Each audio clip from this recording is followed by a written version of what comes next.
네, 안녕하세요. 오늘 수업 시작하도록 하겠습니다. 오늘은 여러분 그동안 지금 8-4 단원, 3, 4단원 하면서 해당하는 평가 문제집의 문제들 꾸준히 풀라고 했었는데요. 오늘은 8-4 에너지의 사용과 환경 평가 문제집 194쪽부터 같이 풀어보고 그 다음에 8단원 생태계와 환경에 해당하는 문제들 대단원 마무리 문제도 같이 한번 볼 거예요. 문제가 한 30문제 정도 돼가서 꽤 많거든? 그래서 쉬운 것들은 빠르게 넘어가고요. 조금 설명이 필요한 것들은 천천히 하면서 할 거니까 오늘은 모든 별로 앉을 필요 없을 것 같아요. 화면 잘 볼 수 있게끔 자리 편하게 하고서 앉으세요. 자, 준비됐으면 지금부터 같이 보도록 할게요. 자, 먼저 194쪽 1번입니다. 물질과 물질이 가진 에너지의 종류를 연결한 것으로 옳지 않은 것은 석유를 연소할 때 열 에너지가 나오는 거죠. 석유는 갖고 있는 에너지는 화학 에너지죠. 빨간색 펜으로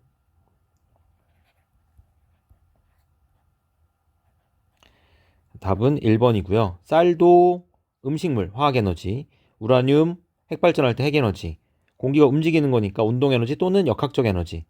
역학적 에너지 안에 이 운동 에너지와 위치 에너지가 포함된다 그랬어요. 댐에 저장된 물은 높은 곳에 있기 때문에 위치 에너지를 갖고 있고 그 위치 에너지가 내려오면서는 운동 에너지로 전환될 수 있겠죠. 다음 2번. 답은 4번이에요. 태양 전지파는 빛에너지를 이용하는 거예요. 이걸 전기에너지로.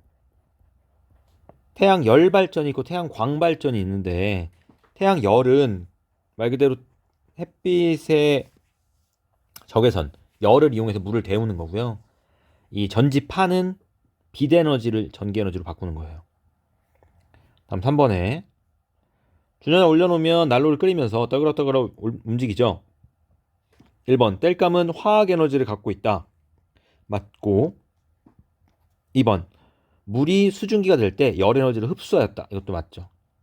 뚜껑이 들썩일 때 열 에너지가 운동 에너지로 전환된다. 이것도 맞죠. 땔감이 연소할 때 발생한 열 에너지는 모두 주전자에 물을 끓이는 데 쓰였다. 아니죠. 우리가 요 근처에 있어도 따뜻한 걸 느낄 수 있지. 열이 밖으로 빠져나오는 거죠. 그리고 그래야 난로가 따뜻해지는 거잖아.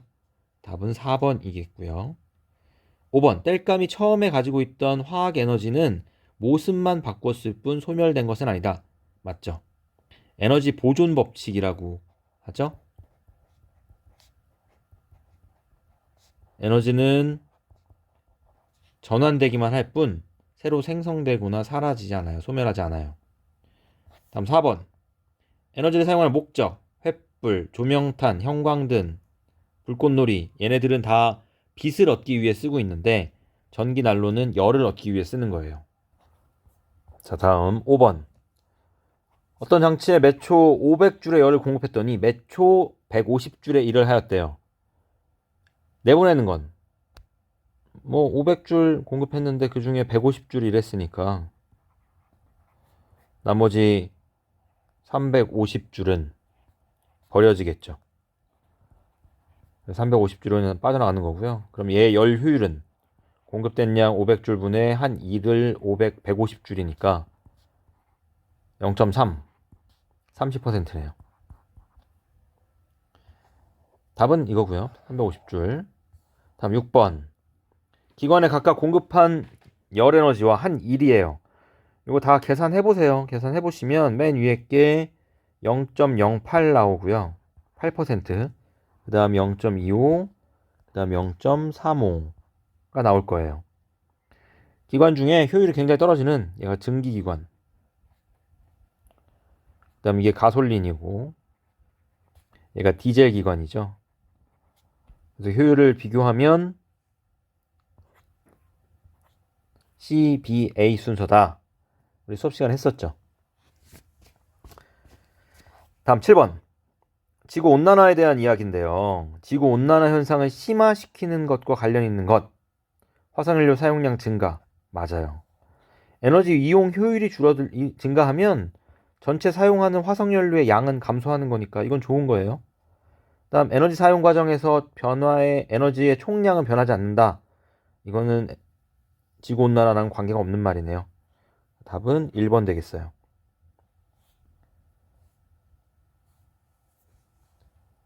자, 다음 에너지에 대한 설명. 1번 일을 할 수 있는 능력으로 다니는 줄이다. 맞고요.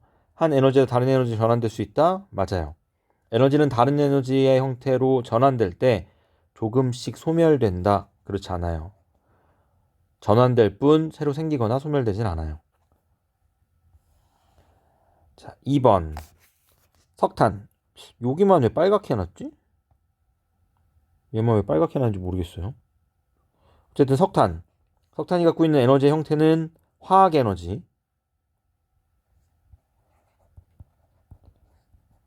여기 주전자 전기 난로인데 뭐 그게 중요한 건 아니고 문구를 보면 가정에 공급되는 전기야. 전기니까 전기 에너지죠. 흐르는 물은 역학적 에너지를 갖고 있죠. 흐른다는 건 높은 곳에서 낮은 걸로 흐르는 거니까 그러면 위치 에너지 그리고 흐르는 건 운동 에너지. 그걸 합쳐서 역학적 에너지라고 해요. 답은 5번. 자, 3번. 가스레인지에 불을 켜면 푸른색 불꽃이 보여요. 가스레인지는 공급되는 가스, 그게 뭐 천연가스, LNG일 수도 있고 LPG일 수도 있는데 어쨌든 화학 에너지예요. 얘가 연소하면서 주목적인 열 에너지와 그 다음 부수적이지만 빛 에너지가 나오죠. 너무 쉽죠? 빠르게 합시다. 자, 천장에 줄을 매달아 놓고 계속 흔들면 왕복하다가 결국 정지한대요. 이유는 뭐 요 매달아 놓은 매듭에서의 마찰이 있을 수도 있고요. 아니면 여기에서 왔다 갔다 할 때 공기의 마찰도 있겠죠. 자, 1번. 공기와의 마찰을 무시한다면 얘는 멈추지 않고 계속 움직일 거야. 기억. 그 다음 니은. 운동 에너지와 위치 에너지가 서로 전환된다. 네. 위로 올라왔을 때는 위치 에너지가 크고 그다음 다시 내려갈 때는 그 위치 에너지가 감소하면서 운동 에너지가 증가해서 여기에 속력이 가장 빠르고 다시 올라갈 때는 운동 에너지가 위치 에너지로 전환되니까 속력이 점점 감소하고 뭐 이런 거죠. 중학교 때 배웠던 니은 맞고요. 그다음 디귿 물체가 갖고 있던 역학적 에너지는 결국 모두 열 에너지로 전환. 결국 멈췄어. 멈췄다는 건 역학적 에너지가 0이 됐다는 거고요. 그럼 그 역학적 에너지는 전부 다 여기서 에너지가 소모되는 건 마찰밖에 없죠. 마찰에 의한 열 에너지로 다 전환된 거예요. 따라 답은 4번 되겠어요. 9번 문제 풀 때 조금 어땠어요? 이게 선생님도 문제 보면서 조금 거시기 하더라고요. 이게 이렇게만 내도 되는 건가? 그냥 집어 넣어보고서 한번 해석을 해야 될 것 같아. 1번의 자동차 엔진이라면 일단 여기 볼 수 있겠다. 이 전열기를 통과한 거니까 전열기는 전기 에너지를 열 에너지로 바꾸는 거잖아. 이건 채울 수 있고요. 4번, 2번은 열 에너지가 역학적 에너지로 바뀌는 애는 자동차 엔진, 기관들 다 들어갈 수 있죠. 그래서 1번 맞고요. 2번 맞고 4번도 맞아요. 다음 3번은 전기 에너지가 화학 에너지가 되는 건데 전기 분해라고 써놨어요. 이게 조금 어려울 수 있는데요. 전기 분해는 어떤 물질이나 아니면 어떤 수용액 상태, 물에 녹아있는 누군가한테 전류를 흘려줘요. 전원장치를 통해서 전압을 걸어주면 그 안에서 어떤 반응이 일어나요. 이게 평상시에 자발적으로 일어나는 반응은 아닌데 전기라고 하는 전기에너지라고 하는 그 에너지에 의해서 우리가 억지로 반응을 일으키는 거야. 이를테면 물도 전기 분해할 수 있죠. 그러면 거기에 가해준 에너지가 그 전기 분해 과정에서 생성된 생성물의 화학 에너지로 저장되는 거예요. 그래서 3번도 맞는 얘기예요. 이 3번에 들어갈 게 우리가 배웠던 걸로 치면 배터리 충전 같은 거 있겠네요. 자, 그 다음 5번. 화학 에너지를 빛 에너지로 바꾸는 건 뭐 연소나 화학 에너지, 빛 에너지 직접 바꾸는 건 연소 같은 게 있겠네요. 아니면 반딧불이.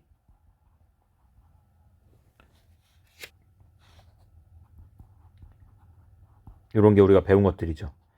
답은 5번이에요. 헤어드라이어는 전기 에너지를 열 에너지로 전환하는 사례.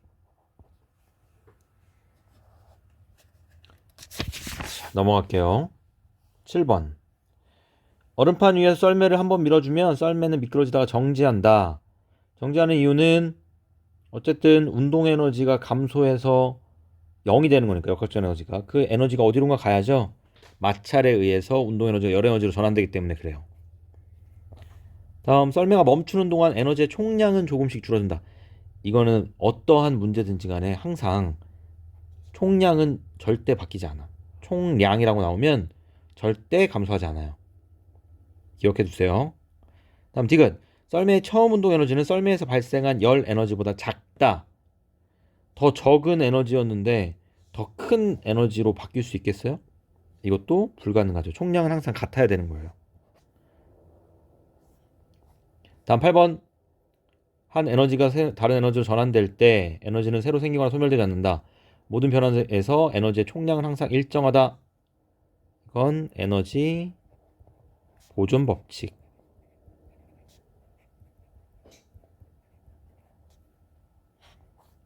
자, 9번.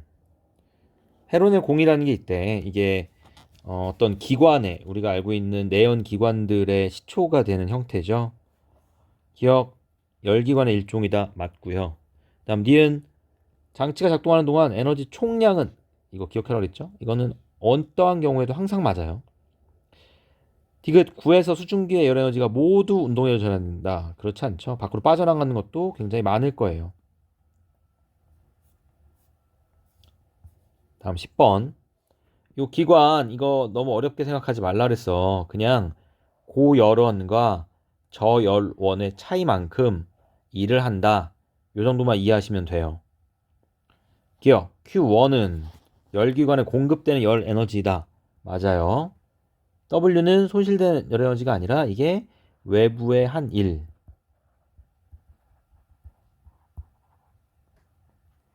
다음 Q2는 일을 하는데 쓰는 열 에너지가 아니라 이건 남아서 외부로 방출하는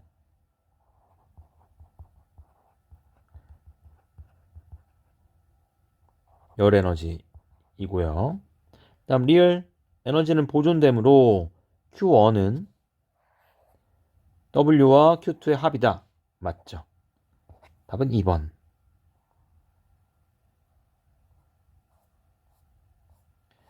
다음 11번.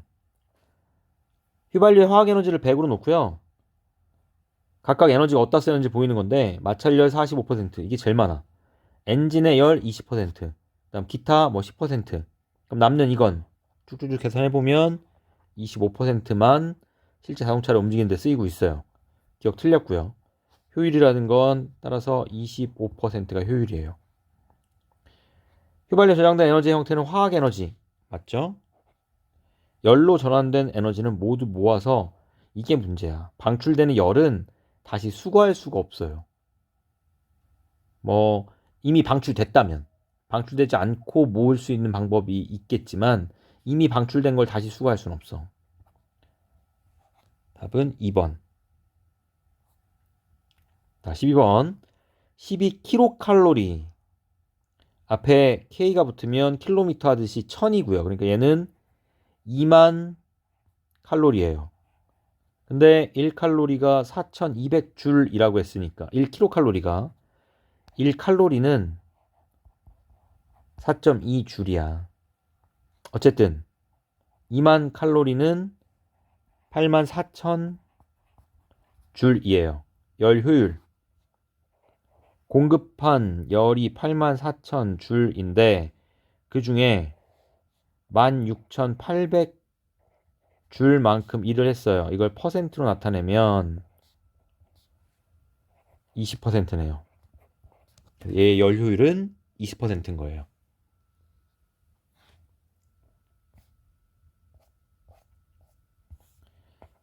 다음 13번.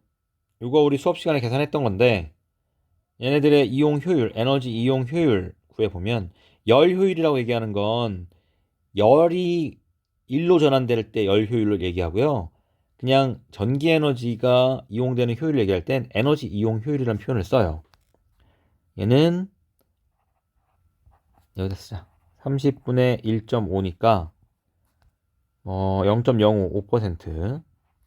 그다음 얘는 25분의 5네요. 0.2니까 20%. 다음 17분의 10.2. 얼마니? 7, 42. 네, 60이네. 0.6이네요. 60%. 답은 쉽죠? 이거는 사실 위에 안 봐도 이것만 보고도 알 수 있는 거예요. 만져봤을 때 덜 뜨거운 게 효율이 좋은 거야. 열 에너지로 전환되는 게 적은 거니까. 백열등이 제일 뜨거워요. 이거 우리 수업 시간에 해봤죠? 에너지 제로하우스. 다음 15번. 에너지를 절약해야 대한 까닭은 5번이에요. 사용하는 과정에서 다시 사용할 수 없는 열 에너지의 형태로 계속 전환돼서 빠져나가기 때문에 우리가 가지고 있는 전체 에너지, 전체 화학 에너지의 양이 줄어들고 있어요. 자, 하나씩 해보면 태양 전지파는 수업 시간에 다 했던 거야. 태양이 어떤 에너지? 빛 에너지를 전기로 바꿔주는 거고요. 다음 텔레비전은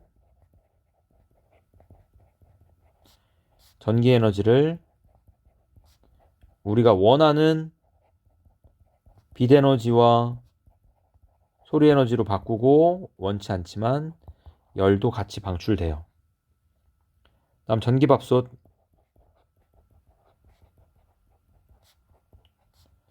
얘는 전기 에너지가 열 에너지로. 다음 청소기. 전기 에너지가 모터를 돌리는 운동 에너지와 다음 우웅하는 소리 에너지, 그 다음 따뜻한 바람 나오죠? 열 에너지까지. 자, 17번 조금 어려울 수 있어요. 잘 한번 생각해봐요. 자, 냉장고는 우리가 원하는 건 내부를 시원하게 해주는 거예요. 냉장고 안을 시원하게 해주는 게 우리가 원하는 거고요. 이 냉장고 안에 문을 열어보면 뭐 여러 가지 장치들이 있어요. 냉각시키는 장치가 있어서 안에 있는 열을 밖으로 빼내는 거죠. 이게 원하는 건데 이 일을 하기 위해 전기를 소모하고 있어요. 이 일을 하기 위해서 전기를 소모하고 있는 거야. 결국 에너지 보존법칙으로 보면 내가 어떻게 할까? 전체 방출되는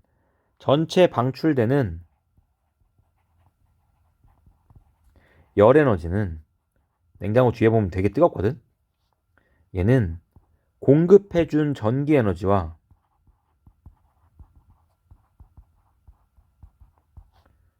그리고 내부에서 감소하는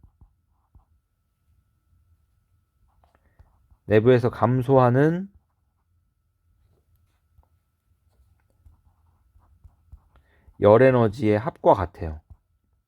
이 두 개를 합친 게 외부로 방출된다 이거예요. 그거 말고는 다르게 일하는 게 없잖아요. 냉장고는 바깥에 사는 게. 그래서 어쨌든 간에 에너지는 보존된다 예요. 자, 18번. 하이브리드 자동차에 대한 설명이죠. 얘는 지금 문제를 쭉 보시면 엔진에서 발생하는 에너지의 일부가 전기 에너지로 전환시키는 자동차가 있어. 자동차의 열 효율과 에너지 이용 효율을 피스톤의 운동 에너지를 이용하여 발전기를 돌려 전기를 얻는 일반 자동차와 비교하여 설명해 보래요.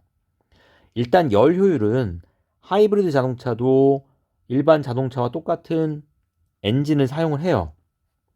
따라서 엔진에서의 열 효율은 같아요. 다만 하이브리드 차는 회생제동이라고 해서 브레이크를 걸 때, 멈출 때 브레이크에서 마찰에 의해서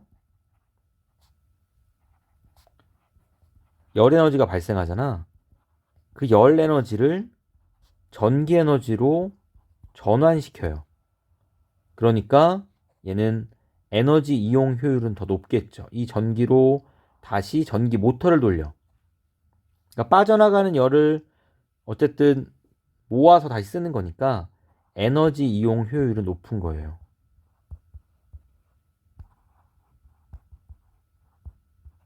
에너지 이용 효율이 더 높다.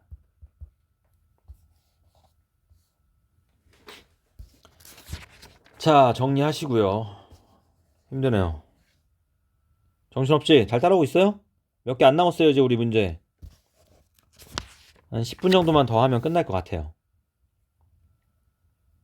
그럼 나머지 시간들은 각자 정리하면서 질문할 사람들 질문하시면 되니까. 자, 그 다음 봅시다.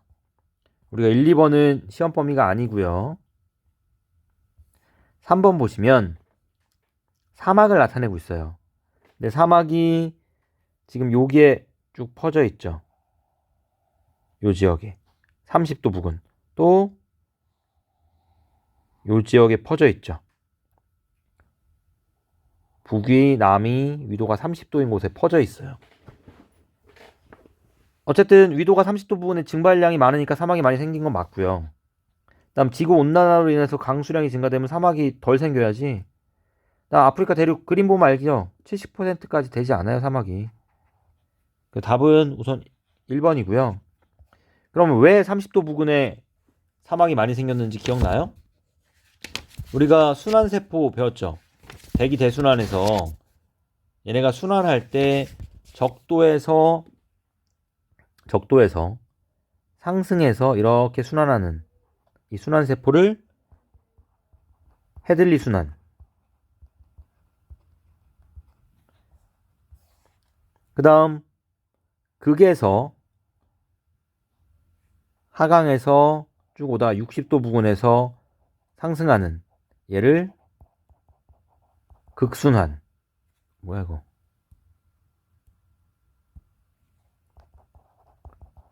그다음 마지막으로 30도 부근에서 하강했다가 60도에서 상승하는 얘를 페렐순환.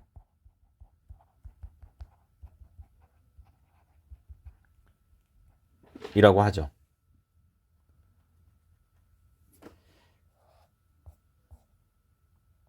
자, 4번 봅시다. 4번은 여러분이 좀 어려워할 수 있는 엘니뇨하고 라니냐예요. 자, 보시면 페루는 남아메리카죠. 그러면 동태평양 쪽에 있어요. 오른쪽이 온도가 높아졌어. 원래 정상적이면 오른쪽이 온도가 낮을 때고 오른쪽의 온도가 평상시보다 훨씬 높아졌다는 건 무역풍이 약화되면서 발생한 엘니뇨죠.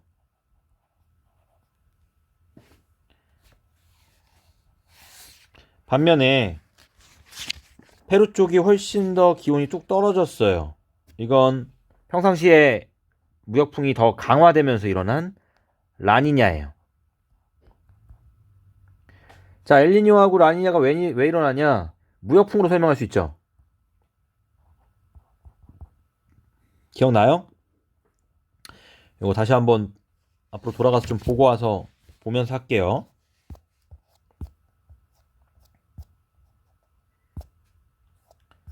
자, 이게 정상적일 때고요. 평상시가 이래요. 평상시에 동에서 서로 이렇게 무역풍이 불고 있고요. 그 무역풍에 의해서 해수면도 동쪽에서 서쪽으로 이렇게 이동을 해요. 자, 해수면 표면에 있는 표층 해수가 이렇게 이동을 하면 이쪽에 위쪽에 이제 물이 없죠. 그럼 그 물을 채우려고 밑에 있는 찬 해수가 위로 올라오는 거야. 그래서 평상시에 아메리카 대륙 쪽이 온도가 낮고 인도네시아 쪽에 온도가 높아요. 온도가 높으면 상승기류. 그러면 구름 생기고 비 많이 와요. 그런데 이게 약해져요.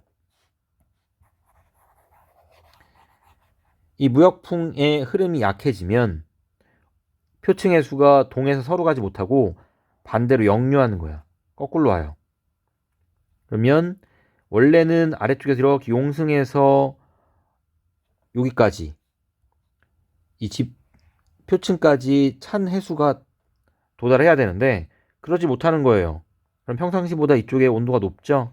온도가 높으니까 상승 해서 구름 만들고 비가 막아와요. 이쪽은 원래 비가 왔어야 되는 지역인데 비가 안 오고 있어. 가뭄. 이쪽은 원래 비가 안 오는 지역인데 비가 많이 와요. 자, 이게 엘니뇨하고 엘니뇨 현상이었고요. 저게 반대가 되는 게 라니냐죠. 자, 그러면 문제를 더 다시 보면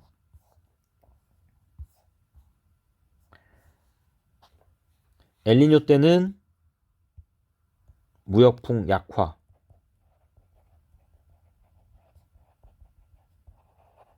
라니냐 때는 이게 더 강해져서 평상시보다 더 동태평양 쪽의 온도가 낮고 인도네시아 온도가 더 높은 거예요. 무역풍 강화.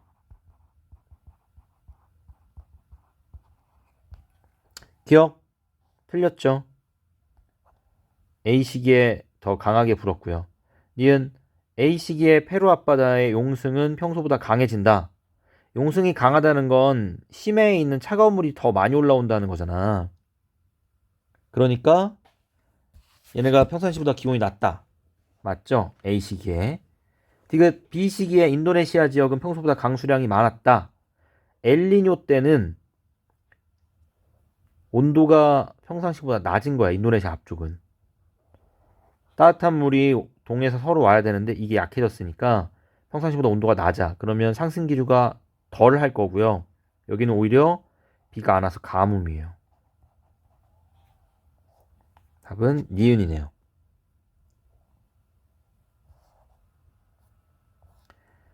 다음 5번. 식물의 광합성에 의해 만들어진 영양분이 우리 몸에서 이용되기까지의 과정인데 태양에서 광합성을 하고요. 그 광합성에서 만들어진 A는 포도당이죠.